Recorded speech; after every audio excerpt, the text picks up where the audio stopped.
আজ বিকেলে তৃণমূল কংগ্রেসের মেদিনীপুর সাংগঠনিক জেলা সভাপতি সুজয় হাজরার উদ্যোগে এক গণভাইফোঁটার আয়োজন করা হয়।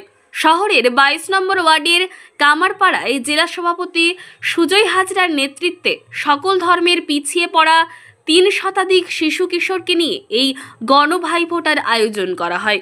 বিগত প্রায় 23 বছর ধরে সুজয় হাজরার ব্যক্তিগত উদ্যোগে এই কর্মসূচি পালন হয়ে আসছে। ওয়ার্ড তৃণমূল কংগ্রেস এবং মেদিনীপুর বিধানসভার বিধায়ক সুজয় হাজরার উদ্যোগে আয়োজিত এই কর্মসূচিতে উপস্থিত ছিলেন এলাকার স্থানীয় কাউন্সিলর মৌসুমী হাজরা, বিশিষ্ট শিক্ষক সুকুমার ভূঁইয়া, ওয়ার্ড সভাপতি তন্ময় রায়, যুবনেতা ঝুলন জয় সহ অন্যান্য বিশিষ্ট অতিথিরা। নমস্কার, সংবাদ পাঠে আমি Aditi Mondal. Bureau report, Ghatal live TV.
আমরা শুরু করেছিলাম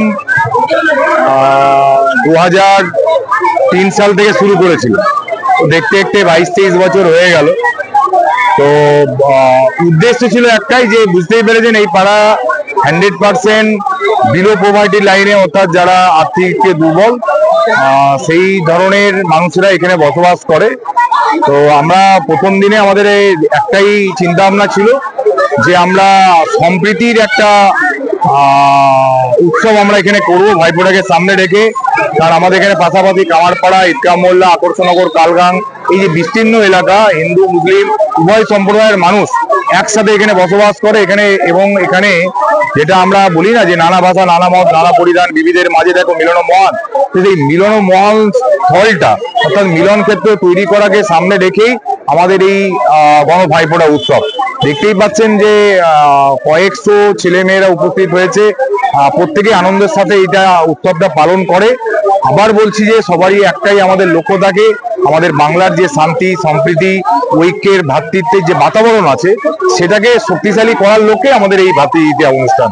তো আমরা এটাকে সামনে রেখে এই এলাকার মানুষকে একটাই বার্তা দিতে যাই যে আমরা শান্তির লক্ষ্যে আমরা এগোচ্ছি, সম্প্রীতির লক্ষ্যে আমরা এগোচ্ছি। এই শান্তি এবং সম্প্রীতিকে যাতে আমরা আগামী দিনে আরো শক্তিশালী করতে পারি, সেটা যেমন আমাদের সকলের একমাত্র কাম্য হয়।